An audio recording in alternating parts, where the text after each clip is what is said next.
Alors, celui qui va nous rejoindre maintenant, eh bien, c'est celui que vous attendez sans doute si vous êtes venus ce soir aussi nombreux, c'est Paul Morlet, que vous pouvez applaudir parce que c'est une jolie success story qu'on va découvrir ensemble. Bonjour Paul. Alors, je vais aller vous chercher un micro parce qu'ils sont juste derrière, ce sera mieux pour vous entendre. Voilà. Et vous avez raison, il fait soif. On va se servir un petit verre d'abord, ce sera beaucoup plus convivial. Paul Morlet, qui a commencé dans le monde des affaires très tôt, à 20 ans, vous aviez déjà votre première société et décidément, les lunettes vous portent chance parce que c'était déjà dans un business de lunettes publicitaires au démarrage à 20 ans avec un CAP en poche. On est là pour dire qu'on n'a pas besoin forcément d'être issu de grandes écoles aussi pour monter un business qui fonctionne bien et avoir la bonne idée. À 20 ans, comment vous démarrez Lulu Frenchy, cette première marque? Alors, il est peut-être pas. Voilà, c'est ça. On va l'allumer, ça ira. C'est bon. Ouais. On Bonsoir à vous entend. tous. Déjà, merci de m'avoir invité à Courbevoie ce soir. Je suis très content d'être là. Et on Euh, est heureux de vous avoir aussi parce qu'on va s'étonner avec vous, je crois. je sais pas, on verra. Non, j'ai commencé à 20 ans, donc c'était il y a presque 10 ans maintenant, c'est vrai. À l'époque où il n'y avait pas encore les statuts d'auto-entrepreneur, enfin, les choses n'étaient pas aussi faciles qu'elles le sont maintenant pour accéder à l'entrepreneuriat. Et moi, j'ai monté ma première boîte à 20 ans. C'était pas dans l'idée de devenir entrepreneur, parce qu'aujourd'hui, on voit beaucoup de gens qui disent je vais monter ma boîte, j'ai envie d'être entrepreneur. Moi, j'avais pas envie de ça du tout. En fait, c'est juste que j'étais dans une situation un peu particulière. J'étais rentré assez jeune à la SNCF avec mon BEP électricien en poche. Et pour pouvoir trouver un emploi derrière, ils devaient me former en alternance un métier SNCF et une formation SNCF. Sauf que le jour où j'ai signé, ils m'ont expliqué que finalement, à la fin, ils ne pourraient pas me garder. Ouais. Ouais, donc Ils avaient le nez creux. c'était Hein. c'était au début, donc c'était pas très intelligent. C'était vraiment 2 ans avant, enfin c'était vraiment au début du contrat et je vais faire 2 ans un peu dans le vent. C'était compliqué, donc j'ai quand même fait le truc parce que j'étais engagé. Ça faisait 8 mois que je me faisais l'idée de le faire. Et donc je me suis retrouvé au bout des 2 ans sans rien et j'ai commencé à bosser chez Carglass à l'époque avec un petit boulot, donc avec un CDI, j'étais content et je gagnais un salaire qui était le salaire le SMIC à l'époque. Et c'était un boulot un peu compliqué, pas très intéressant. Et je me suis dit, quitte à gagner pas grand-chose, Ouais. finalement, autant faire un boulot qui te plaît. Ouais. Et du coup, j'avais une idée que j'avais par-dessus la tête comme ça. On a tous une idée qui traîne dans le coin de la tête. Sauf que moi, du coup, je l'ai fait, en fait. C'était de dire, je prends des lunettes de soleil pas très chères, à bas prix, finalement, des lunettes publicitaires, enfin des lunettes vierges, excusez-moi. Donc des modèles de lunettes qu'on trouve sur les marchés à quelques euros. Et je vais coller un autocollant sur les verres qui sera micro-perforé. Et ça va me permettre de voir voir à travers le stickers. Et je peux imprimer un logo sur le verre. Voilà. Et ça, c'est une idée que vous avez eue. Ouais, Parce qu'on a tous vu, c'est pour la Coupe du Monde, par on les a exemple, vus après. bleu, blanc, rouge, etc. Ouais. Et au départ, ça vient de vous. C'était moi, j'avais 20 ans et j'avais inventé ce truc-là. Donc à l'époque, j'étais très ambitieux et je pensais que c'était vraiment une révolution, ce produit-là. Et bien sûr, ça marchait pas. Donc voilà, je lance ce produit, je commence à faire du porte-à-porte. J'étais à Lyon à l'époque. Les gens vous disent, on voit rien là-dedans. Non, mais on voit rien. Surtout, c'est bien gentil, mais c'est un peu cher. Ça coûte 4-5 euros. C'est un truc que je dois offrir. Il n'y avait pas le sujet, il n'y avait pas de marché en face. Et au bout de 2 mois, je vois que ça marche pas. Et j'avais mis toutes mes économies dans cette boîte. Donc c'était 2000 euros à l'époque. C'était énorme pour moi.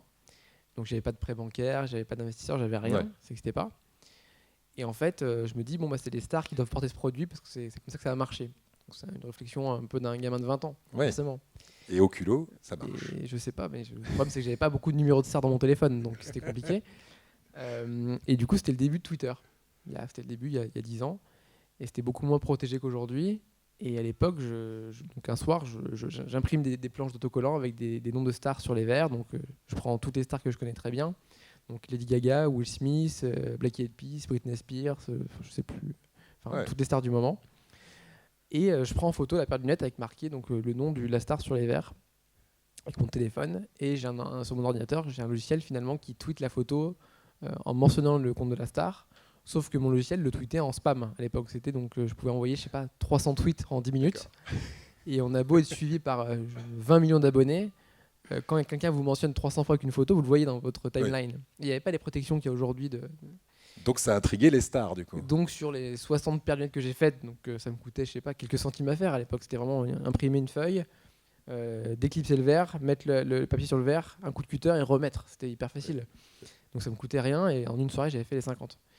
Et finalement, au bout de quelques jours, j'ai reçu des messages privés, donc parfois des stars en direct, parfois des managers qui me disaient « Ah, c'est sympa, envoie-moi la lunette à telle adresse, donc aux US. » J'avais une adresse pour envoyer le truc. Donc j'allais à la poste et je mettais un timbre le moins cher à 1 euro et ça arrivait au bout de 3 semaines aux US. Service ultra rapide. Ouais, j'étais très réactif à l'époque, et sérieux, et c'était écrit à la main sur l'enveloppe, c'était la classe quoi. Ouais. Et je recevais. Très personnalisé. Ouais, c'était tout ce qu'il fallait. Et je recevais parfois un selfie. Donc c'était les selfies à l'époque avec les appareils photo à l'avant qui n'étaient pas très forts, quoi. C'était un peu pixelisé, etc. Donc je reçois des photos de Lady Gaga, de 50 Cent, de David Guetta, de plein de gens qui étaient importants. Leurs lunettes sur le nez. Voilà, sauf que moi en fait, ce qu'ils n'avaient pas capté, c'est que j'étais soi-disant un fan de ces gens-là, sauf qu'il y avait ma marque sur le côté. Et donc j'ai mis toutes les lunettes sur mon Facebook un jour, enfin en live, je mettais sur mon profil Facebook. J'étais à Lyon et il y a une journaliste qui voit ça sur internet et qui me contacte et qui me dit ah, c'est marrant votre truc, racontez-moi. Donc je lui explique, elle me dit c'est complètement dingue cette histoire. Et j'avais toutes les stars qui portaient mes lunettes avec zéro budget. Et en fait, donc on fait un article de presse dans le journal local qui s'appelle Le Progrès à Lyon, qui marche bien. Il y a l'AFP qui fait un papier. Et là, on fait toutes les télés de France en une semaine. Et donc ça fait un buzz énorme. M6, TF1, etc. Et là, les commandes affluent. Là, ça commence à affluer. Donc, j'étais encore tout seul dans la boîte. Et je commence à avoir des coups de fil de Pernod Ricard pour des soirées, des trucs comme ça. Et en l'espace de même pas un an, je fais plus d'1 million de chiffre d'affaires, en fait. Et j'étais tout seul. Tout seul. Donc je commence à comprendre. C'est confortable. Oui, c'était bien. Je me rendais pas compte à l'époque du ratio. Ça prend un peu de temps, mais c'est confortable. Oui, il y avait un peu de sujet, voilà. Donc voilà, donc c'est une belle aventure qui marche bien, qui est rentable tout de suite. Donc j'avais pas de fonds à l'époque, j'avais rien. J'étais peut-être un peu malin ou naïf, je sais pas. Et ça a bien marché. Et je commence à devenir du coup un des plus jeunes entrepreneurs en France finalement. Donc je fais beaucoup de médias de télé. Et un jour, je rencontre plein de gens à Paris en venant à Paris. Et je rencontre un de mes idoles de l'époque qui avait créé la Freebox, qui s'appelait Xavier Niel. C'est ça. Et la rencontre se fait comment? C'est complètement par hasard? Vous l'avez provoqué un petit peu comme vous avez fait avec Twitter et les stars? Non, c'était vraiment par hasard. On discute, chacun sait qui est l'autre finalement. Et on se voit et puis on discute. Je lui fais les lunettes free. Évidemment. On fait la photo. Et là, il me dit... Parce que ces lunettes, vous pouviez les produire très rapidement. C'était comme imprimer une feuille à 4, c'était pas compliqué. Ouais. Et du coup, on discute ensemble, etc. Et on se dit pourquoi les lunettes sont chères, etc. Dans l'optique. Donc moi, je connaissais pas vraiment l'optique en réalité. Et on se tape dans la main en 45 minutes. Et on monte ensemble finalement. Enfin, il finance et je crée un concept de magasin qui permet de faire des lunettes de vue pour 10 € tout compris, en 10 minutes. Là, c'est le concept très fort qu'on connaît tous aujourd'hui, parce que c'est, je le disais, exponentiel. Lunettes pour tous, on va rappeler comment ça marche. C'est une sorte de petit parcours de soins à l'intérieur de la boutique. On peut vraiment en 10 minutes avoir des lunettes à sa vue en entrant les mains dans les poches sans ordonnance. C'est ça. Donc, vous avez besoin de machines pour ça. Et c'est cette machine qui va nous intéresser, puisque la première boutique, vous l'ouvrez en quoi ça? On est en 2014 on ouvre en 2014, donc on ouvre très vite. Donc on disait 10 minutes. Mais les 10 minutes, pour que ça soit rentable, il fallait en vendre beaucoup. Pour en vendre beaucoup, il faut que ça soit rapide, finalement. Donc les contraintes s'enchaînaient. Et en final, on s'est aperçu que la contrainte de la rapidité est devenue un avantage marketing. Parce que quand on ouvre en centre-ville à Paris, donc là, le premier était dans le quartier des Halles à Paris, c'est un emplacement où les gens ont relativement des moyens. On est vers Louvre, etc., de Marcel. Ça va, ils ont des mutuelles, donc le prix n'était pas intéressant. Par contre, le délai l'était. Ouais. Donc finalement, on avait créé, au-delà de faire un espèce de discounter de la lunette, on avait créé le Amazon de la lunette en termes de rapidité. Et aujourd'hui, notre marché, notre croissance, elle est uniquement liée aux gens qui n'ont pas le temps. Voilà, c'est ça. Ils viennent très rapidement dans cette boutique. Et moi, ce que je voudrais que vous nous racontiez, c'est cette anecdote géniale et encore ce timing qui fonctionne incroyablement bien. La machine, la première, dans la première boutique, vous deviez la recevoir pour l'inauguration, etc. Et puis, elle n'arrive pas. Et il y a une semaine de délai. Et cette semaine de délai, elle va être providentielle. Expliquez-nous ce qui s'est passé ce jour-là.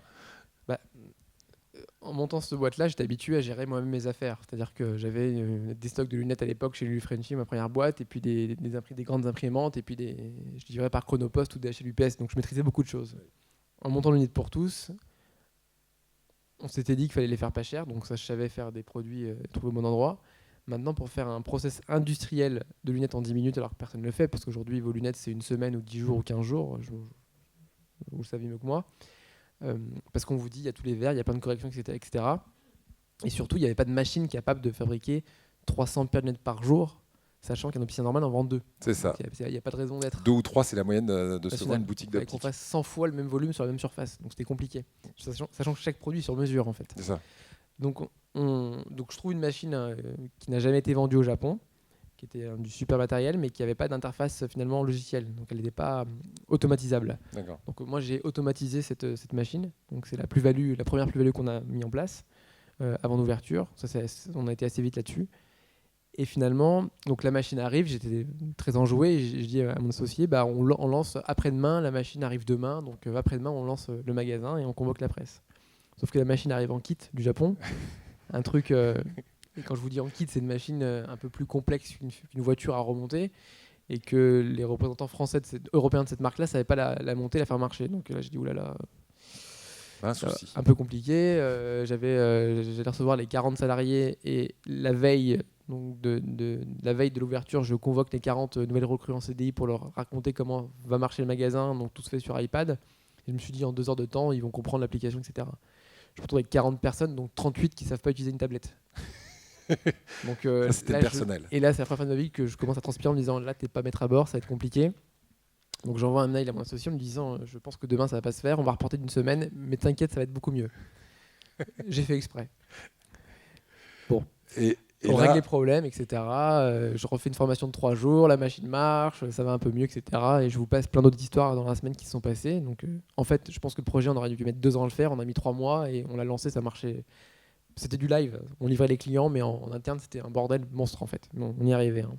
Mais vous y êtes submergé. Mais c'est comme ça qu'il faut faire, en fait. Il faut toujours y aller, parce que si vous n'y allez pas, vous n'y allez jamais. Puis un jour, il y a un mec qui le fait avant vous et c'est fini. Donc, il faut être le premier. Moi, je me souviens de l'iPhone qui est sorti. Heureusement qu'il y avait des mises à jour à distance, parce que sinon, c'était mort pour eux. Bref. Alors, donc, on arrive au truc. À cette galère suivie d'un coup de bol énorme. Et donc, donc c'est marrant qu'on se cette histoire, parce qu'elle n'est pas très connue. Le 21, donc c'était le 22 mai 2014, je me souviens qu'on devait sortir le truc, parce qu'on devait convoquer les journalistes un mardi, en fait. Ou un jeudi, je ne sais plus. Et la veille du lancement, donc j'avais un peu énervé mon associé, forcément, j'ai un peu vexé. La veille du lancement, il y a une enquête qui fait la une de Google Actualité et des médias. Donc c'est UFC Que Choisir qui bosse depuis 2 ans quasiment sur une étude qui dit que les opticiens sont des voleurs, font des marches de malades, etc. Et que la Cour des comptes a été saisie par le ministre de la Santé et de l'Économie pour faire un rapport sur le vrai prix des lunettes, etc. 21 mai. 22 mai, 10h, les lunettes de vue, 10 €, 10 minutes, en plein centre de Paris. Voilà. Et ça, c'est le pur fruit du hasard, sauf que Xavier Niel, il tombait des nues. Ah il m'a dit que j'étais un génie ce jour-là. Voilà. Je n'ai pas démenti. Mais t'as retardé d'une semaine, mais tu le savais, c'est incroyable, quel visionnaire. Voilà. Donc, en tout cas... Et il y croit toujours aujourd'hui ou Oui, il y croit toujours. Ouais.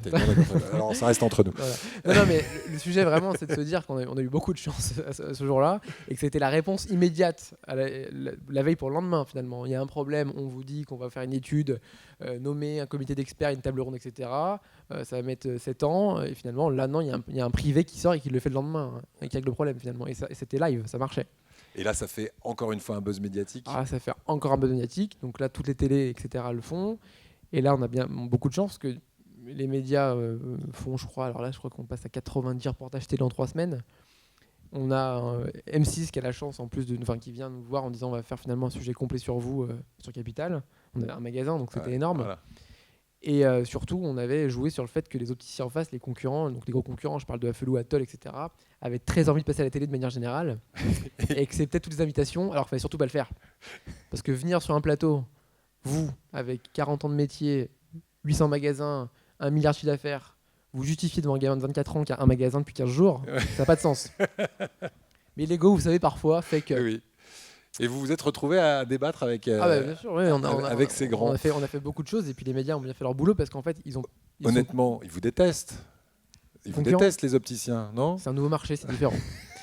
Et bref. Beaucoup de pression ou pas ? Non, très honnêtement. Non, la pression, vous la vivez au quotidien. Je sais pas, ça dépend si vous êtes sensible à ce que vous lisez sur Internet ou ce qu'on vous dit, mais après, vous avez quand même des centaines de personnes par jour qui peuvent mettre des lunettes pour la première fois de leur vie finalement. Ouais.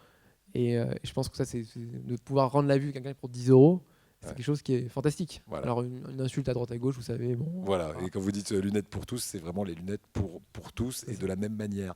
On termine avec cette histoire donc, médiatique qui n'en finit plus. Et ce qui est beau à voir, c'est que 5 ans plus tard, c'est pas un magasin, mais c'est 15 boutiques, ouverture d'un magasin physique par mois, voire 2 magasins par mois. Aujourd'hui, c'est ça le rythme de croissance de lunettes pour tous. Je ne vous cache pas qu'on a eu beaucoup de mal à caler le modèle parce qu'on avait un magasin, on ne pouvait pas se comparer à d'autres parce que notre marché était 100 fois plus, enfin notre volume était 100 fois plus gros, donc on n'avait pas de comparable. Et on s'est retrouvé avec un magasin, le premier, qui était en emplacement qui n'était pas top en réalité. Si vous prenez une expertise, il n'était pas au bon endroit. Il était bien situé dans Paris, mais pas sur la bonne rue. Donc les valeurs de loyer étaient très faibles. Le rendement au mètre carré était gigantesque. On dépassait Apple Store. Et du coup, ça nous a un peu perdu sur la suite parce qu'on a dû ouvrir 2-3 magasins derrière. On n'a pas eu les mêmes ratios. Donc avant de revenir sur les mêmes niveaux d'équivalence, Oui. ce qu'on arrivait à faire au bout de 2 ans et demi, et comprendre les services, etc., et arriver surtout à dupliquer ce concept-là qui nécessite quand même en moyenne entre 25 et 40 salariés par magasin, Par boutique. qui nécessite d'avoir un volume de 100 paires par jour. Donc ça veut dire faire 50 fois le volume par jour d'un 50 magasins cotés. Donc on a pu dupliquer, etc. Et c'est vraiment depuis 3 ans qu'on arrive à ouvrir un magasin tous les 6 mois, puis tous les 3 mois, puis tous les mois, et maintenant 2 par mois effectivement. On en ouvre un demain encore. Et aujourd'hui on est parti pour 40 magasins supplémentaires en 24 mois. Voilà. Si je dis qu'il y a 6 mois, il y avait 220 employés, qu'il y en a plus de 400 aujourd'hui. 400 salariés, on va finir à 800 l'année je crois. Ouais. Et on est déjà le 6e vendeur de lunettes en France. Voilà. Voilà, bravo. Je crois qu'on peut déjà applaudir ça.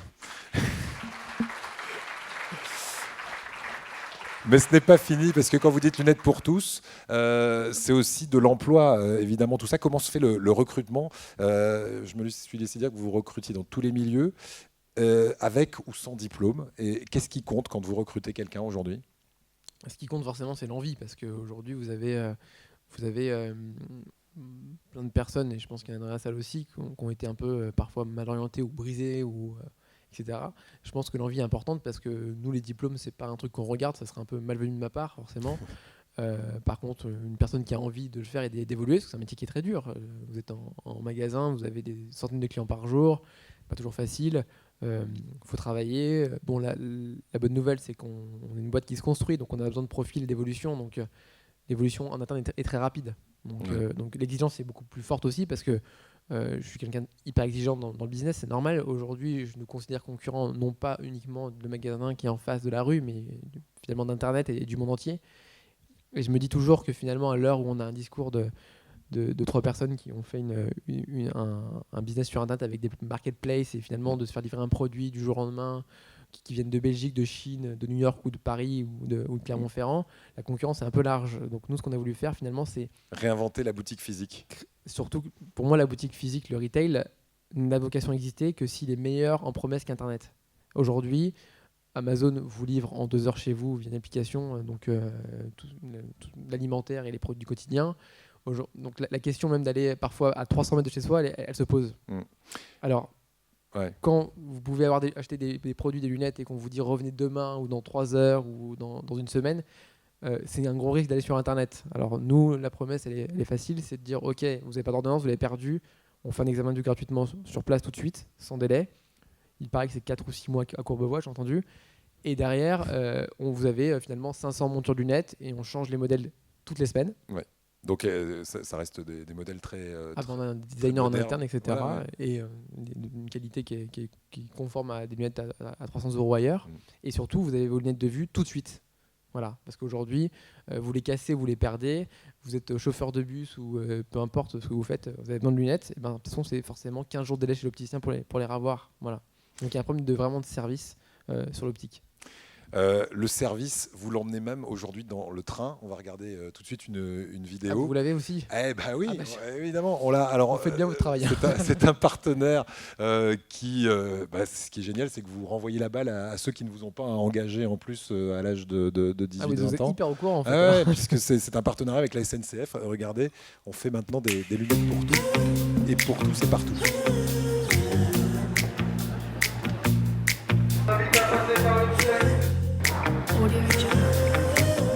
Bonjour. Chers voyageurs, Ouigo et Lunettes pour tous se sont associés pour vous proposer une opération spéciale à bord de votre train. Alors rendez-vous dès maintenant en voiture 4 pourrez bénéficier d'un examen de vue gratuit et choisir vos lunettes parmi de nombreuses montures. Vos lunettes seront préparées à l'atelier et vous attendront à l'arrivée, directement au garde-bord.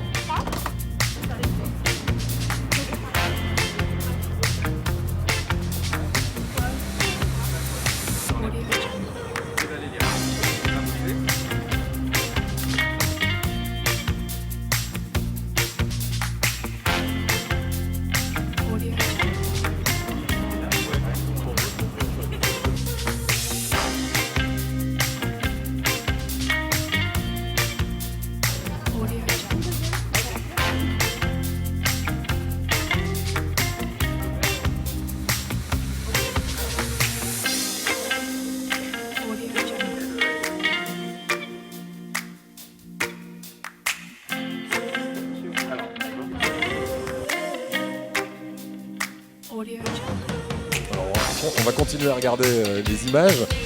Ça nous montre en même temps comment vous fonctionnez aussi dans un magasin, puisque dans le train c'est pas très différent. On fait le test de vision et ensuite on fabrique les lunettes. C'est quoi exactement ça, ce partenariat avec Ouigo et la SNCF? En fait, c'était surtout pour montrer la performance qu'on avait. C'est bientôt fini, je pense que le son va s'arrêter. Merci beaucoup. C'est mieux qu'avec On va peut-être baisser le son de la vidéo. merci beaucoup. Qu'est-ce que ça donne? Ça va? Voilà. Non, bon, c'était intéressant parce que en fait on voulait absolument montrer. J'ai des idées parfois un peu compliquées, mais je voulais absolument me dire ok, c'était pour le lancement de la ligne Paris-Bordeaux, on est passé de 3h30 à 2h je crois. Et je me suis dit les 2 heures, on a gagné 1h30, mais il reste 2 heures, on va les optimiser finalement et on va faire ce que les gens font en 9 mois en 2 heures. Voilà, donc c'était l'idée. Ça devait être quasiment impossible de privatiser un wagon dans un TGV. Ouais. On y est arrivé. Un soir par SMS, on y est arrivé, mais bon voilà. On l'a fait assez rapidement, donc j'étais assez content. Vous connaissez encore du monde à la SNCF, ça veut dire? Oui, pas les mêmes personnes, il se trouve, mais du coup non. Puis vous avez un patron de la SNCF qui a un problème, qui est sensible à l'optique aussi, d'un point de vue personnel. Voilà. Vous avez enfin, nous ce qu'on veut montrer, c'est juste qu'aujourd'hui, on a beau avoir une bonne mutuelle, finalement, on est juste bien remboursé, mais on n'a pas un super accès aux médecins, parce qu'il y en a qui ont peut-être des très bonnes mutuelles. Mais ils n'ont pas un rendez-vous plus vite chez l'ophtalmo, ni un médecin conseiller, etc., ni un coup de fil aux urgences, heureusement. Mais aujourd'hui, ce qu'on pense, c'est qu'il y a une réforme qui passe l'année prochaine sur la loi santé, parfois vous le savez. Donc les prix de remboursement des mutuelles vont baisser, donc c'est le gouvernement qui l'a imposé. Les opticiens classiques sont en flip, il faut le dire, ils ne savent pas comment faire parce qu'il faut vendre 3 fois moins cher demain. Les mutuelles se disent, du coup, je ne peux plus faire de marketing finalement auprès de mes clients parce que je ne peux plus leur dire que je leur paye des Chanel tous les ans. Et pourtant, il faut que je continue à leur prendre 60 € par mois. Donc comment je fais? Et la réponse, elle est simple. Moi, je pense que c'est pas forcément leur vendre des marques, mais leur dire, OK, on a besoin finalement d'un service. Aujourd'hui, on est fan de Uber, Deliveroo, Amazon, pour le service, pas pour le prix, parce qu'on ne paye pas moins cher sur Amazon qu'ailleurs, finalement. Mais on est fan du concept et du service. Et ce qu'on veut montrer, ce qu'on veut faire, c'est montrer qu'aujourd'hui, on doit amener un service premium, finalement. Donc là, vous payez vos 10 €, certes, c'est pas cher, mais vous avez un service que vous n'aurez nulle part ailleurs. Et la démonstration de ça, c'est de dire, OK, on prend le train, on fait l'examen de vue à 300 km/h, et on arrive à la gare de Bordeaux, et vos lunettes à votre vue sont là. Voilà. Génial. Écoutez, vraiment bravo. Je voulais vous poser la question sur les mutuelles. Vous y avez répondu tout à fait. On a vu aussi que, j'imagine que ça ne fait pas plaisir aux opticiens, mais c'est peut-être aussi un peu grâce à vous qu'on a demandé à diviser par 3 le prix des lunettes. Alors on a évidemment beaucoup de questions et vous pouvez continuer à nous les envoyer par SMS en direct de cette salle. Alors on a la première question, c'est à quand la boutique à Courbevoie? Puisqu'on en ouvre 2 par mois, pourquoi pas une ici? C'est prévu ou pas? Et la Défense, c'est la commune de Puteaux, c'est ça? Ou Courbevoie? Alors ça se partage. Ça se partage? Il faut que je joue au Knit, c'est ça? Ouais. Je suis encore trop à gauche. Écoutez, on va déjà en faire sur la commune voisine, 2 je crois. Et pourquoi pas Courbevoie, avec plaisir. Et puis, vous avez parlé aussi de ces lunettes pour tous, et surtout quand on n'a pas forcément les moyens de s'en payer une à 200 €. Votre concept s'exporte-t-il à l'étranger, et notamment dans les pays en voie de développement? Est-ce que c'est prévu, ça? Alors, on sait le faire, parce qu'on a créé une technologie. D'ailleurs, la question est drôle, parce qu'on a 440 salariés, et beaucoup nous ont demandé en disant, moi je suis opticien, je l'ai fait par vocation pour soigner les gens, et j'aimerais aller plus loin finalement. Donc on a une équipe de salariés qui ont monté une association quelques mois et qui sont partis donc la semaine dernière au Sénégal pour finalement faire la même chose qu'on a fait dans le TGV. Ouais. Donc on a équipé, je crois, 2500 Sénégalais, là, la semaine dernière, de lunettes de vue et de vraies lunettes neuves et pas de lunettes de récupération. C'était une émeute, effectivement, mais de vraies lunettes neuves et pas de lunettes de récupération. Donc on les a soignés vraiment comme on soignerait les gens en France. D'accord. Et forcément, on adapte les prix parce que 10 euros, c'est peut-être cher aussi dans un pays en voie de développement. Au Sénégal, c'était un prix assez bas, c'était 5000 francs CFA, donc c'est très faible, ça fait 3 euros, je crois. C'est juste pour dire qu'ils payaient. C'est important parce que même pour eux, de dire qu'ils ont acheté, on ne les aura pas donné, donc c'est important. C'est ça. Le salaire est à 130 euros en moyenne, donc ça va. Ouais. Chez vous, alors, le panier moyen est à 42 euros. C'est ça. Le verre le plus cher, il est à 50 euros. Quand on veut un verre très fin, par exemple, oui, ça va au-delà. D'accord. Donc on peut avoir des lunettes qui valent un peu plus cher si on veut une esthétique parfaite, c'est ça. Mais non, parce que ça c'est automatisé, donc vous l'aurez toujours même sur la lunette la moins chère en fait. Après c'est une histoire de traitement, etc. Allez, on avait une question. On a une question, la deuxième question, c'est ça. Comment arrivez-vous Les grandes enseignes ne vont-elles pas copier le système? Alors, on va faire une réponse double parce qu'il y a une question. Oui. J'arrive comment encore à lire sans lunettes, à baisser vos coûts tant que ça? Est-ce que vos concurrents nous arnaquent tant que ça? Voilà, est-ce que les concurrents nous arnaquent tant que ça? Où sont produits vos montures? Merci. Alors, les grandes enseignes ne vont pas copier le système. Alors, elles peuvent le faire, c'est pas interdit. J'aimerais qu'elles le fassent. Ça permettrait finalement de faire baisser les prix de manière drastique de partout en France, parce qu'on l'a fait pour être l'une pour tous, donc c'est un mouvement. Et j'espère que peu importe ce que je deviendrai, j'espère que dans 15 ou 20 ans, les gens paieront leurs lunettes 10 euros. Voilà, j'aurais au moins inventé ça. Donc vous êtes un entrepreneur social, vous définissez comme tel. Si on peut gagner de l'argent, faire plaisir aux gens, créer de l'emploi, etc., et tout va bien. Et repeupler les centres-villes, voilà. Absolument. Donc la réponse, je vais répondre. Elles peuvent copier le concept. C'est compliqué parce qu'il faut quand même avoir l'investissement par magasin est un peu plus complexe, un peu plus gros. Le nombre de salariés est à peu près 10 fois plus gros aussi. C'est plus proche en réalité d'un McDo en termes d'organisation parce que c'est des postes et des machines. Il faut aller très vite avec des rushs à des moments. Mais elles ne peuvent pas le faire de manière économique parce qu'aujourd'hui, pour vivre, il nous faut 100 montures, 100 paires par jour minimum. Ça prend combien de temps à fabriquer 100 montures, honnêtement? On met vraiment 10 minutes Après achat, c'est entre 7 et 12 minutes. Ouais. C'est des machines industrielles qui veulent beaucoup d'argent. En fait, si elles le font, le problème pour être un peu plus inside, c'est que les enseignes aujourd'hui sont des franchisés pour la plupart de partout. Ils ont trop de magasins. Il y a beaucoup trop de magasins. Vous savez très bien qu'il y a parfois 3 opticiens et une boulangerie. Aujourd'hui, elles ont toutes 2 paires de lunettes par jour, ces magasins-là. Ils arrivent à gagner leur vie. Ils vendent ça 450 euros en moyenne. Donc, ils génèrent à peu près 900 euros par jour de chiffre. S'ils devaient passer à 10 euros, il faudrait qu'ils vendent 90 paires à 10 euros. Donc, admettons 42 euros mon panier moyen. Il faudrait vendre quand même à peu près déjà 20 paires pour arriver à 900 euros. 60 paires dans le village, il faut les trouver. Ouais. Donc, à un moment donné, il y a 12 000 magasins d'optique en France. Si demain on prenait les 13 millions de paires vendues, il faudrait arriver à peu près à 130 300 magasins. Voilà, il faudrait diviser par 10 le nombre de magasins en France. Donc il va y avoir des morts forcément sur le marché. Donc ils peuvent le faire. Maintenant, ça veut dire qu'il va falloir tailler dans le parc et dire ok, on passe de 900 magasins à 80 magasins. Sachant que c'est tous des franchisés qui ramènent de l'argent aujourd'hui, donc je pense que c'est un peu compliqué à faire. Donc le mammouth est encore à dégraisser, mais ça va prendre du temps, c'est ce que vous nous dites. Est-ce que vos concurrents nous arnaquent tant que ça, et où sont produites vos montures? Alors, où sont produites nos montures? En Chine. Alors, c'est une bonne nouvelle parce que c'est là-bas que sont produites quasiment toutes les montures. Voilà, on se fournit dans des usines qui fournissent aujourd'hui Ray-Ban, Dior, Persol, etc. Donc voilà, sachant qu'il y a c'est un marché l'optique où vraiment les fabricants de montures et de verres sont pas très clairs. Ils targetent être marque française, ne veut pas dire fabriqué en France, ou marque italienne. Oui. Idem. Le Made in Italy aussi est un peu discutable. Donc voilà, on se fournit en Chine. Alors c'est pas pour une raison de coût parce que ça coûte cher maintenant ce pays. C'est vraiment parce que c'est une sorte de volume et de rapidité.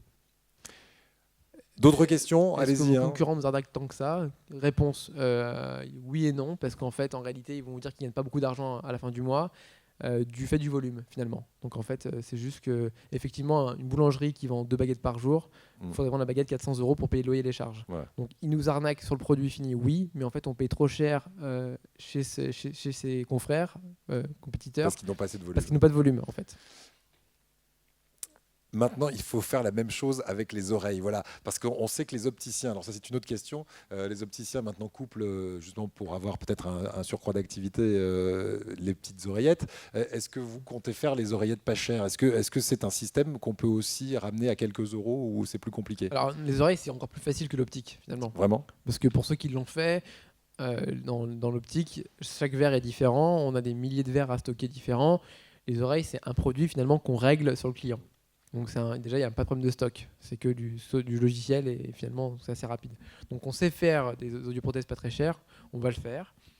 Maintenant, pourquoi les opticiens y vont? C'est simple, c'est aujourd'hui un produit qui est remboursé 1 000 € par oreille, non pas par mutuelle, mais par la Sécu. Donc c'est un marché très juste pour eux, donc ils y vont. Et nous, on estime pouvoir le faire d'ici 1 an et on espère à se placer à peu près à 100 € la paire, au lieu de 3 000 € la paire. Donc, Oui, aujourd'hui c'est plutôt 3 000, donc oui, c'est pas mal. Envisageriez-vous un partenariat avec des mutuelles? Est-ce possible pour vous? on est déjà remboursé par toutes les mutuelles en réalité. Ça, il n'y a pas de problème. On est agréé, donc il n'y a pas de souci. Mais aujourd'hui, les mutuelles nous contactent pour préparer l'année prochaine, pour finalement avoir un accès, donner un accès premium à leurs clients et dire voilà, vous vous abonnez chez AXA ou Malakoff Médéric, je ne sais pas, peu importe. Et c'est la promesse d'avoir accès à des lunettes dans la journée, quoi qu'il arrive. Donc c'est elles qui ont besoin d'avoir un service à proposer à leurs clients. On n'a plus de questions pour l'instant. On va bientôt terminer. Qu'est-ce que vous diriez aujourd'hui à un entrepreneur qui veut se lancer, qui est peut-être dans cette salle? Quel est le conseil que vous lui donneriez? Ce que j'en retire finalement, c'est qu'on peut finalement prendre tous les marchés qu'il y a en place. Donc il y a plein de choses aujourd'hui après analyse, que je trouve un peu illogiques et qui peuvent s'améliorer. Il y a plein d'idées qui ne coûtent pas forcément beaucoup d'argent à faire. Donc on peut créer un truc assez petit, le tester avec peu de moyens. Et une fois que ça marche, on peut aller trouver des fonds facilement parce que vous avez aujourd'hui un pays qui est très dynamique. Vous avez des levées de fonds, j'ai vu cette semaine, qui ont été impressionnantes. Donc il y a de l'argent pour développer les projets. Si vous avez un super projet, donc moi je vous dis, lancez-vous, il faut y aller. Il faut toujours viser un marché qui est un peu large et pas un marché qui vous concerne uniquement que vous. Et aujourd'hui, moi je conseille à tout le monde de le faire parce que ça devient de plus en plus facile. Et c'est vrai que les réseaux d'entrepreneurs, comme une soirée comme ce soir, je ne sais pas s'il y a 10 ans c'était possible d'avoir autant de monde à une soirée comme ça finalement. Oui, mais je vous confirme, il y a 10 ans, à peu près, on en faisait quelques-unes et c'était un peu plus clairsemé. Alors comment en arrive-t-on à ne pas se faire piquer son idée? Et ça, c'est très intéressant comme question, par un si gros associé. Donc on parle de Xavier Niel, votre associé. Quels sont les conseils pour réussir avec son ou ses associés? Alors ça, c'est vrai que c'est important, on n'en parle pas assez. Moi, je suis parrain d'un incubateur. J'ai vu il y a 4 mois de ça, plein de startups qui se lançaient. Donc c'était marrant, il y avait des profils vraiment larges. Donc il y avait des gens de 25 ans, il y avait des gens de 50, 60 ans, des médecins. Enfin, c'était hyper large, hyper varié. Donc, et les duos, couples, etc. étaient vraiment différents. Et j'étais avec donc d'autres entrepreneurs à succès qui analysaient le dossier, le business plan, et l'idée, la profondeur de marché, les KPI, enfin tout ce qu'on connaît aujourd'hui. Et moi, je me focalisais vachement sur finalement qui j'avais devant moi. Et aujourd'hui, on sait qu'il y a une boîte sur deux qui crache en réalité à cause de ça. C'est jamais public, c'est toujours le marché autre chose, mais en réalité c'est ça. Parce que quand vous avez une boîte qui se monte, quels sont les rôles de chacun? Il y en a toujours un qui bosse plus que l'autre. Si la boîte est médiatisée, qui c'est qui parle? Qui c'est qui passe à la télé? Ça, c'est un gros sujet à chaque fois.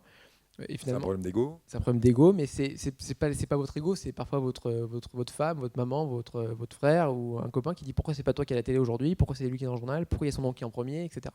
Donc il y a plein de sujets comme ça qui se créent, donc des sujets qui paraissent débiles, mais qui créent finalement en fait la crispation et l'échec de la boîte.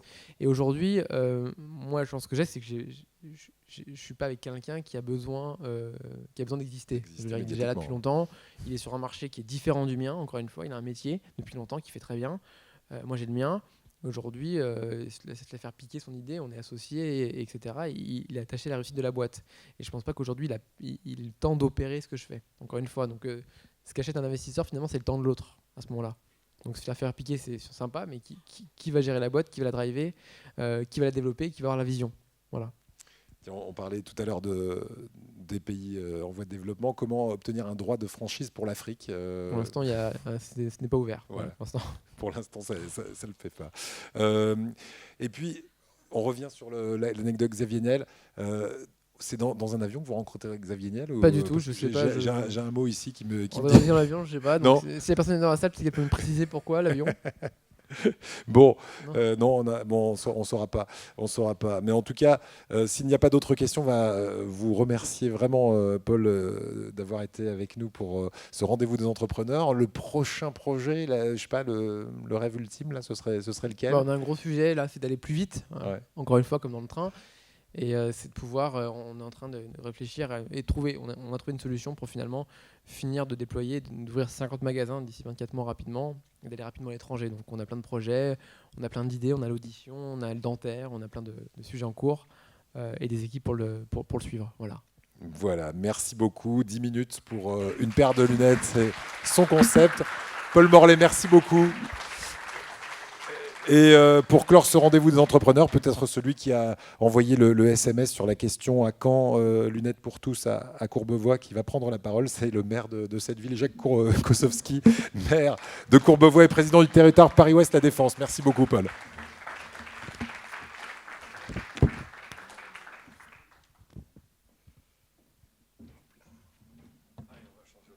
Bonsoir, vous venez à la table de débat. Oui, tout à fait. Oui. Non, mais d'abord, c'est pas moi qui ai demandé la boutique, c'est Charazed. Ah oui, voilà, ça y est, elle est dénoncée. Oui. Non, mais il faut remettre à César toujours ce qui est à César.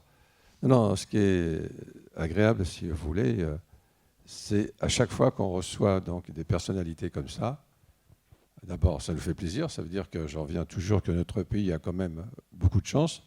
Mais il ne faudrait pas non plus que ça décourage les autres en disant « lui, il a réussi, moi, j'ai peu de chance ». Et je pense que ça, c'est important à dire. C'est pour ça que nous avons créé à Courbevoie, je vous en ai déjà parlé, un catalyseur, et vous verrez, ça répond un tout petit peu à ce que vous parliez tout à l'heure. Le catalyseur, disons, ça a une volonté, c'est-à-dire c'est connecter les acteurs entre eux, parce que sur la défense, Dieu sait si c'est un marché, et on a beaucoup de start-up. Et ces start-up ne savent pas quelquefois quoi faire. D'abord, financièrement, c'est difficile. Et quand vous avez une start-up, enfin celle qu'on a reçue, ils ont, comme on dit vulgairement, la tête dans le guidon, ils ne savent pas faire autre chose. Donc on a tout intérêt à retrouver des grandes entreprises, et la défense, c'est le cas, puisqu'il y a 130 000 salariés quand même, plusieurs milliers d'entreprises, qu'il faut qu'elles se retrouvent avec des start-up pour les aider. Et je pense qu'on l'a déjà fait, ça fonctionne. Donc celles qui sont perdues, il faut être là. Et donc c'est le rôle de la ville, nous l'avons fait. Alors c'est de faciliter les démarches aussi, parce que quand on monte une entreprise, et vous l'avez dit tout à l'heure, c'est assez compliqué. Il y a tellement de choses en France à remplir qu'on n'a pas le temps et on ne peut pas uniquement être axé sur ce que l'on fait. Il faut regarder les choses administratives. On vous demande de l'argent avant de commencer, et là, c'est quelque chose qui est difficile. Donc, on a réussi à le faire, ça, c'est une bonne chose et il faut continuer. En ce qui me concerne tout à l'heure, le e-commerce, on a essayé à Courbevoie, et on essaye dans d'autres villes, mais surtout à Courbevoie, de mettre tous les commerçants sur une plateforme. Que de complications. Que de complications. C'est gratuit en plus, hein, la ville offre. Parce que certains commerçants, et la plupart vous disent « Mais j'ai pas besoin, moi je suis connu, j'ai pas besoin ». Je leur dis toujours « Vous avez raison, vous êtes très connu, mais regardez tous les camions qui passent et qui livrent à domicile, qui sont Carrefour, qui sont Amazon, qui sont le reste ». Donc, à force, on arrive quand même à les convaincre qu'il va falloir un jour quand même qu'ils soient à leur plateforme. On a commencé cette année. Il y en a déjà 10, il y en a 15 qui se font. Et je pense qu'on a tout intérêt à avoir tous les commerçants, les 800 commerçants sont à Courbevoie, sur la plateforme pour se dire, voilà, on a besoin. Car s'ils ne le font pas, ça va tellement vite. Quand on voit que vous ouvrez 2 boutiques comme ça, et que vous êtes à 400 salariés, vous avez commencé doucement. Et ça veut dire aussi que quand on est jeune, à 20 ans, on peut se lancer. Je crois que vous avez 29 ans. Vous seriez une femme, je n'oserais pas le dire, mais un homme, je peux vous le dire. À 29 ans, arriver à la réussite, il n'y a pas de raison que ça ne se fasse pas avec d'autres. Vous avez montré. On a reçu aussi, si vous vous souvenez, un intervenant comme lui qui avait fait faillite. Il avait dit oui, j'ai fait faillite, mais ma tante m'avait aidé. Il a remis de l'argent, il est reparti. Je crois que c'était mafourchette.com. Mafourchette.com, oui. Donc c'est ça. Je crois qu'on peut réussir encore. Il faut avoir la volonté, il faut une part de chance, mais il faut avoir les idées. Et puis de l'audace. Je pense que ça, c'est merveilleux. Voilà, je n'ai rien d'autre à vous dire. Merci encore de nous avoir écoutés. Je ne sais pas s'il y en aura encore avant les vacances.